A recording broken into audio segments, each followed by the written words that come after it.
Assalamu alaikum. My name is Fazal Wahab. You are watching my YouTube channel. We are continuing exercise 1A syllabus D book 1 and we are continuing question number 5. We did question number 1, 2, 3 and 4 in the previous videos. Today we are continuing from question number 5.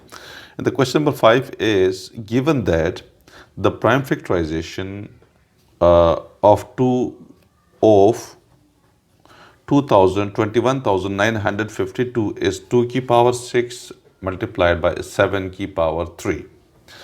Find the cube root of 21,952 without using a calculator. ठीक है, तो ये question है, हमने इसको solve करना है. We don't have to use the calculator. Without using calculator, we have to find out the cube root of 21,952. So this is a very simple question.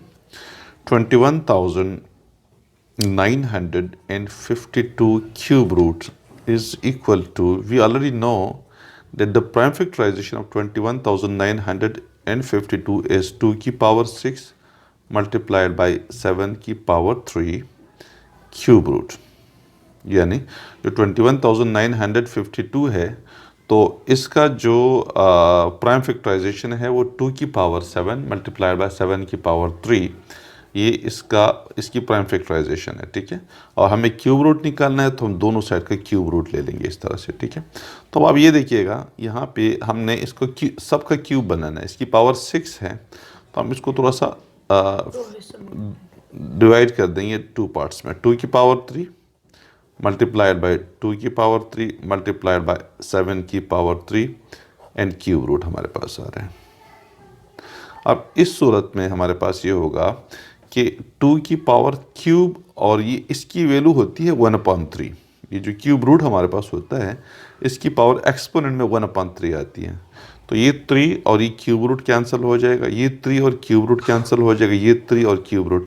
यानी अब इसका एक और मेथड भी ये कर सकते हैं कि तमाम का कॉमन ले लें. जैसे 2 मल्टीप्लाइड बाई 2 मल्टीप्लाइड बाई 7 की पावर 3, हम इसको इस तरह से भी कर सकते हैं. यानी चूँकि सबका क्यूब है तो हमने कॉमन ले लिया और ये क्यूब रूट हमारे पास आ रहे हैं. तो इस तरह से ये क्यूब रूट और ये जो हमारे पास क्यूब है ये दोनों आपस में कैंसिल हो जाएंगे. ये क्यूब और क्यूब रूट कैंसिल हो जाएंगे एंड वी आर गेटिंग 2 2 ज़ा 4, 2 2 ज़ा 4, 4 7 ज़ा 28. 28 इज़ द आंसर हमारे पास आ जाएगा इसका. ठीक है, तो ये था क्वेश्चन नंबर 5. बिल्कुल सिंपल था, इसमें कोई मुश्किल चीज़ नहीं है. क्वेश्चन नंबर 6 हम करेंगे अभी. क्वेश्चन नंबर 6 है estimate the value of each of the following. ये हमने इसको एस्टिमेट करना है. एस्टिमेट का मतलब है कि हमने इसको सॉल्व करना है. अंडर रूट 66 है, अंडर रूट 80 है, 218 क्यूब रूट है, 730. एस्टिमेशन में ये होता है कि एग्जैक्टली आंसर नहीं आएगा, क्लोज आंसर आ जाएगा हमारे पास. ठीक है, यानी एस्टिमेट का मतलब यही है. जैसे स्क्वायर रूट है तो 8 8 ज़ा 64, तो ये इसका जो आंसर है अप्रॉक्सीमेटली 8 आ रहा है. ठीक है, क्योंकि 8 का स्क्वायर हो जाएगा और इस तरीके से, तो एग्जैक्ट आंसर नहीं आएगा. ठीक है ना, एग्जैक्ट आंसर भी आएगा लेकिन मतलब हमारे पास वो अंडर रूट कुछ पार्ट उसका क्यूब रूट के अंदर आए, स्क्वायर रूट के अंदर आ जाएगा. ठीक है, तो ये देखें ये स्क्वायर रूट है 66 का, हमें निकालना है स्क्वायर रूट. तो स्क्वायर ये किसी एग्जैक्टली हमारे पास आंसर नहीं आएगा इसका, क्योंकि 66 किसी चीज़ का स्क्वायर नहीं है, लेकिन जो क्लोज वैल्यू होगी हम वही ले लेंगे. ठीक है, जैसे अगर आप इसको प्राइम फैक्टराइजेशन से अगर आप करना चाहते हैं तो आप उसको 2 से करते जाइए इस तरीके से. तो मुख्तलिफ तरीके हो सकते हैं. मिसाल के तौर पर इसका यू हो सकता है. अगर हम प्राइम फैक्टराइजेशन मेथड से करें तो ये 66 आ रहा है, इसका यू कर लीजिएगा. पहले 2 से हो जाएगा, 2 3 ज़ा 6, 2 3 ज़ा 6 हो जाएगा. अब देखिए इसके अंदर 2 जो है ना ये नहीं आ रहा है, क्योंकि आपके पास ये एक ही 2 आ रहा है और स्क्वायर रूट के लिए 2 होने चाहिए, स्क्वायर होना चाहिए. अब 3 से करें तो 3 11 ज़ा 33 हो जाएगा और 11 1 ज़ा 11 हो जाएगा. ठीक है, तो इस तरीके से हमारे पास इसमें से कोई एक भी स्क्वायर नहीं आ रहा. समझ रहे हो ना. ठीक है, 2 3 ज़ा 6, 2 3 ज़ा 6 पे 3 11 ज़ा 33, 11 1 ज़ा 11. ठीक है, तो ये हमारे पास इसमें कोई भी स्क्वायर रूट इसके अंदर नहीं आ रहा. तो इसका स्क्वायर रूट एग्जैक्टली ये 2 3 ज़ा 6, 6 11 ज़ा 66 हो जाएगा. लेकिन इसमें हम स्क्वायर नहीं ले सकते ना, स्क्वायर बन रहे हैं. तो अब ये इसकी क्लोज वैल्यू क्या है जिसका स्क्वायर बन सकता है? वो वैल्यू है 8 का, ठीक है। 8 8 जा 64 होता है, ठीक है। तो हमने क्या करना है, इसका जिस चीज़ का स्क्वायर होता है क्लोज वैल्यू हम ले लेंगे, यानी अप्रोक्सीमेटली इक्वल टू 8, आपके पास 8 स्क्वायर आ जाएगा और स्क्वायर रूट के साथ कैंसिल हो जाएगा, तो अप्रोक्सीमेटली इक्वल टू 8 हो जाएगा। एग्जैक्ट आंसर ये भी नहीं है, ठीक है, एग्जैक्ट आंसर तो कुछ और होगा। तो आप इसको यूँ लिख दीजिएगा, ये देखिए √66 जो है ना, ये अप्रोक्सीमेटली इक्वल टू √64, ठीक है, क्योंकि अब ये हमारे पास जो वैल्यू है ये अप्रोक्सीमेटली इक्वल 8 स्क्वायर हो जाएगा। अब आप उसका प्राइम फैक्टराइजेशन भी कर सकते हैं, उसके अंदर कोई प्रॉब्लम नहीं है। 64 आप ले लीजिएगा, उसको उसकी प्राइम फैक्टराइजेशन कीजिएगा, ये स्क्वायर और स्क्वायर कैंसिल हो जाएगा, स्क्वायर रूट और स्क्वायर कैंसिल हो जाएगा। तो अप्रोक्सीमेटली ये साइन जो है ना, एक इक्वलिटी सिंबल, ये अप्रोक्सीमेटली इक्वल है, ये वाला साइन जो हम यूज़ करते हैं अप्रोक्सीमेटली इक्वल। तो ये स्क्वायर और स्क्वायर रूट कैंसिल हो जाएगा, आपके पास 8 आंसर आ जाएगा। Got this one? ओके, तो we got this 8 is the answer, ठीक है। इस तरह से अगर आप 80 ले लेते हैं मिसाल के तौर पे, पार्ट बी को अगर हम सॉल्व करें, पार्ट बी को, तो जो √80 है अप्रोक्सीमेटली इक्वल टू, इसके आसपास में कौन सा नंबर है जिसका हम स्क्वायर ले सकते हैं? 81 81 किस चीज का स्क्वायर है? 9 का।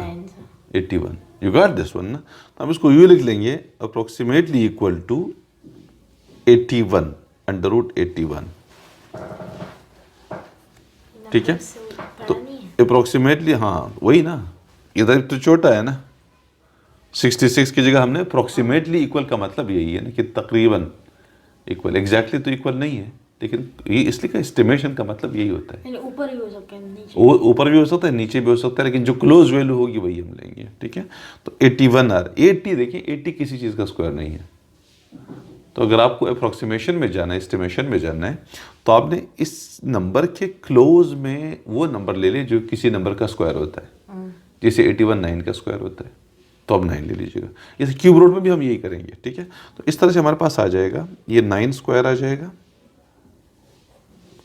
9 स्क्वायर अप्रोक्सीमेटली इक्वल टू, ये स्क्वायर और स्क्वायर रूट कैंसिल हो जाएगा, 9 हमारे पास आंसर आ जाएगा, ठीक है। ये आपके लिए होमवर्क में दे रहा हूँ, this one is a homework for you. ये तर्ज जो हम आपको करके दे रहा हूँ,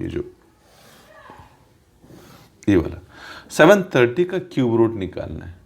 अब 730 एग्जैक्टली किसी चीज़ का भी क्यूब नहीं है, लेकिन हमने कोई ऐसा नंबर लेना है क्लोज टू दिस वन कि वो 7 मतलब आसपास में, कि वो किस चीज़ का क्यूब आ रहा है, ठीक है। तो हमारे पास आ रहा है 730 क्यूब रूट, हमारे पास जो आ रहा है, कौन सा नंबर ऐसा क्लोज कोई नंबर है जिसका हम क्यूब लेंगे, तो 730 के क्लोज वो जो वैल्यू होगी, जो आंसर होगा वही आना चाहिए। That is closely equal to 729, ठीक है। कैसे आ गया? 729 क्यूब रूट है 9 का, क्यूब है 9 का, यानी 729 का क्यूब रूट लेंगे तो 9 आता है। देखिए 9 को 3 टाइम्स मल्टीप्लाई करें, 9 9 जा 81, देखिए ये 9 मल्टीप्लाइड बाय 9 मल्टीप्लाइड बाय 9, 9 9 जा 81 मल्टीप्लाइड बाय 9, तो क्या हो जाए? 9 1 जा 9, 9 8 जा 72, 729। अब आप कहेंगे ये नंबर हमें कैसे पता चलेगा? आप क्या कीजिएगा कि आपको पता है कि क्यूब रूट आ रहा है ना, क्यूब रूट है, तो आपने क्यूब लेना है डिफरेंट नंबर्स का। आप 1 2 से तो स्टार्ट नहीं करें, क्योंकि 730 बहुत बड़ी वैल्यू है, तो आप किसी बड़े वैल्यू से स्टार्ट करें। जैसे आप 7 से स्टार्ट करें तो 7 वैल्यू छोटी पड़ेगी, फिर 8 से स्टार्ट करें, 8 वैल्यू भी छोटी पड़ेगी, फिर 9 से करें, क्यूब ले लें, इन 9 का क्यूब ले लें। जिस तरह ये देखिए हमने ये 9 का डायरेक्ट कर दिया ना, आप 7 का स्टार्ट करें इस तरह से, जो आपको लगे कि यार ये वैल्यू हो सकती है, उसी का क्यूब ले लें। इसमें हम क्या करेंगे, इनमें जो जहाँ पे स्क्वायर रूट है स्क्वायर लेंगे, वैल्यूज़ का क्या करेंगे, स्क्वायर लेंगे, ठीक है। अब इन केसेस में देखें कि 66 है और स्क्वायर रूट है, तो हमें स्क्वायर लेना है डिफरेंट नंबर्स का। अब आप 66 के लिए भी 1 और 2 नहीं लेंगे, इसलिए कि 1 का स्क्वायर तो 1 होता है, 2 का स्क्वायर 4 होता है, 3 का स्क्वायर 9 होता है, 4 का स्क्वायर 16 होता है, तो छोटे नंबर्स नहीं लेंगे। जो आपको लगे कि 66 के क्लोज कोई नंबर है तो आप 7, 8, 9 इन नंबर्स को कोई ले लें। अगर बढ़ रहा है तो आप छोटे वाले नंबर को ले लें, लेकिन जो वैल्यू क्लोज आएगी, जैसे हमने 8 का ले लिया और 64 आ रहा है, तो फिर आप उसी का स्क्वायर ले लीजिएगा, सही है। तो अब हमारे पास जैसे 729 का हमने किया, ये 730 का हमने ले लिया, वो 729 आ रहा है। अब आप क्या करेंगे कि आप चूँकि डायरेक्ट तो मालूम नहीं कर सकते, तो आप 8 का स्क्वायर क्यूब ले लें, फिर 9 का क्यूब ले लें, 7 का क्यूब ले लें, इस तरह से बड़ी वैल्यूज़ का ले लें। और जो वैल्यू आप सबका निकाल के देख लें कि 730 के क्लोज कौन सी वैल्यू है, बिल्कुल क्लोज होगी, कुछ 1-2 नंबर आगे पीछे होगी, वही नंबर आप उठा लीजिए, ठीक है। और उसी का वो आपको पता होता है कि किस चीज़ का आपने क्या, किस नंबर का आपने क्यूब लिया था। जैसे हमने यहाँ पे, मुझे पता है ना कि मैं 9 का क्यूब लिया हुआ है, क्योंकि मैंने सॉल्व किया हुआ है ना। तो अब मैं जब इस क्वेश्चन को सॉल्व करूँगा तो मेरे पास ये आ जाएगा, देखिए अप्रॉक्सीमेटली इक्वल टू, ये क्यूब रूट है ना, यहाँ पे क्यूब आ जाएगा, तो मेरे पास ये 9 क्यूब आ रहा है, ये 9 क्यूब आ रहा है, और ये क्यूब रूट आ रहा है, तो इसको हमने कैंसिल कर दिया। In we got the answer approximately equal to 9, हमारे पास आंसर आ रहा है, 9 आंसर आ रहा है, ठीक है। इसको मिटा देते हैं, ये जो पेंसिल से हमने लिखा हुआ है इसको मिटा दीजिएगा, और इस तरह से हमारे पास ये इसका आंसर आ गया, ठीक है। तो अप्रॉक्सीमेशन में या एस्टिमेशन में ये जहन में रख लीजिएगा, ये एग्जैक्टली वैल्यू कभी नहीं आती, ये हमेशा के लिए ऐसा ही होता है। जैसे मिसाल की अप्रॉक्सीमेशन में आपसे कोई बंदा कहते यार मैंने एक 3 मंजिला बिल्डिंग बनानी है, घर बनाना है, और 120 गज का फ्लैट है, इसके ऊपर 3 मंजिला बनाना है, तो आपको यार इसका कितना खर्चा आएगा, तो आपको बताता है यार 30-35 लाख का खर्चा आ जाएगा। अब 30-35 लाख का मतलब है कि इसके आसपास में होगा, आसपास में होगा, एग्जैक्टली नहीं होगा, कुछ ऊपर नीचे हो सकता है थोड़ा बहुत, लेकिन जो बड़ी फिगर में वैल्यू आएगी वो इतनी तकरीबन क्लोज में आएगी, इसको अप्रॉक्सीमेशन कहते हैं, ठीक है। इस एस्टिमेशन के अंदर हम क्या करते हैं कि 218 एग्जैक्ट तो नहीं होता, लेकिन क्लोज में कोई वैल्यू होगी जिसका हम क्यूब रूट निकाल सकेंगे, जिसका एग्जैक्टली स्क्वायर रूट आ जाएगा। तो इसको देखिए अप्रॉक्सीमेटली इक्वल, या मतलब इसका हम एस्टिमेशन कहते हैं, approximately equal to this one है, कह रहे यार तकरीबन, उर्दू में तकरीबन का वर्ड यूज़ होता है, ठीक है। तो ये इस तरह से आपका ये पार्ट जो डी है वो हमने सॉल्व कर दिया। जो पार्ट सी है ये आपके लिए होमवर्क है, आपने खुद करना है, ठीक है। क्वेश्चन नंबर 7 इन ऑनवर्ड्स, जो इंशाल्लाह जो ऑनवर्ड्स क्वेश्चन है वो हम नेक्स्ट वीडियो के अंदर कंटिन्यू करेंगे, ठीक है। आज के लिए इतना ही, थैंक यू।